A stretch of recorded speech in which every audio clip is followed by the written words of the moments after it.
Suzak rayonunun Atabekov айыл өкмөтүнүн Түркабат айылынын чогулган бул жашоочулары аймактагы 60 гектар үрөөн чарбачылыгынын жеринин бир кишиге гана берилип калганына нааразы. Ал жер аянты бардык жергиликтүүлөргө бөлүп берилиши керек деп турушат.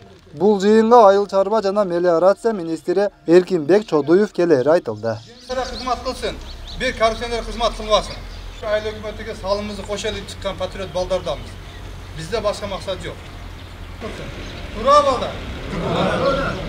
Biz Uşu жерди алып, өкмөткө өткүзүп берсе, же райысын алмаштырып берсе, ошо эл пайдалансын деген максатта биз арыз жаздык. Азыр ким пайдаланды? Азыр уну бирди көрөн чарбасыны 14 жылдан бери Кадырбек Сапарбек деген бол пайдаланат. Ал бизге 1 тонна пахтага берип атат, 1 гектар жерде. Бул суб аренда эсептелет. Мен өзүм 87-контурдан 2 гектарды алгам. Мен полный расход өзüm чөнтөгүмдөн кылдым. Пайда болбоду.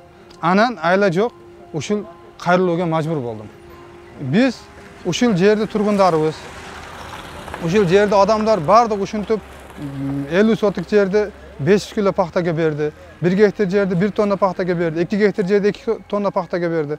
Биз эктик, өзүбүз расход кылдык, чигит алдык, айдаттык, чаптырдык, тердирдик. Бизге пайда калбады. Анан биз арыз кылдык, кайрылдык. Ушул жерде ал өзү өкмөткө 4000 төлөп, бизге 45 миңге сатат.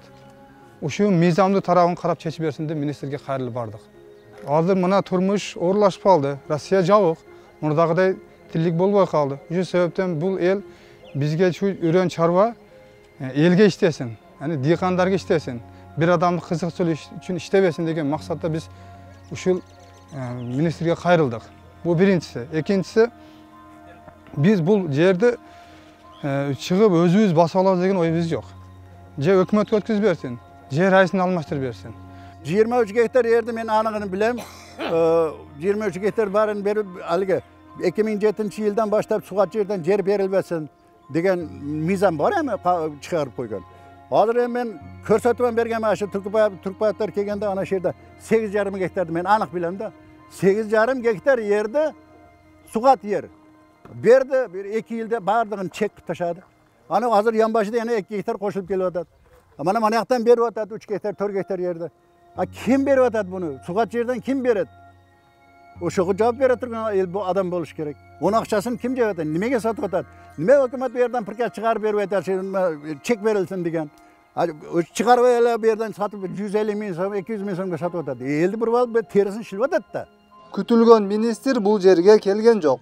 Чогулгандар тарап кетишти. Ал эми айыл өкмөтүнүн башчысы болсо, министр Чодуев Жалал Абад облустук мамлекеттик администрациясынын имаратында дал ушул маселе боюнча жыйынга чакырып жатканын айтты. Бизде азыр ошол Түркбат элинин жазган арыздары боюнча, кайрылуусу боюнча айыл чарба министрлиги өзү баш болуп бүгүн Жалал Абад областына келди. Ушул арыз боюнча азыр бүгүн саат 10:30-да чогулушка чакырган. Азыр ошого каратабыз. Буюрса ошол министрдин өзүнүн көмөгү менен бул мыйзам чегинде чечилет. Түркабат айылынын айрым тургундарынын айткандарына, учурда 60 гектар үрөөнчүлүк чарбанын башчысы катары турган Сапарбек Кадыров мындайча жооп узатты. Эми элдердин талабы үрөөн даярдабайт дейт. Үрөөн даярдабаган болсо мен накладнойлорума бул маселе бүгүн эле чыккан жок да. Бул маселе 2015 жылдан бери көтөрүлүп келди. Алардын максаты эмнелигин мен билбейм, божомолдоп да айта албайм. Үрөөн бербеген болсом 50 тонна үрөөндү мен кай жакка баратам? Накладнойлорум менен турат. Даже ушундай сөз болбосун деп накладнойго алган адамдын телефон номерларга чейин жазып койгон. Эгерде кызыктар адамдар болсо, келип туруп накладнойдон телефондон Көк Арт, Жергетал, Базар Коргон, бул жагы, Кызыл Багыш, Түркабат айылынан 17-18 адам алган. Эмне үчүн мындай сөздөр чыгарып атат? Мынандай заманда мен деле түшүнбөй турам да, азыр ушу күнгө келди. Ошентип айыл чарба министринин катышуусундагы бул маселеге байланыштуу чогулуштун чечимине ылайык Түркабат айылынын тургундарына айтылып жаткан 60 гектардан сырткары турган айыл өкмөтүнүн карамагындагы башка бир жерден бөлүп берүү көрсөтмөсү берилгени кабарланды. Өткүрбек Рахманов, Акниет Кеңешев, Регион.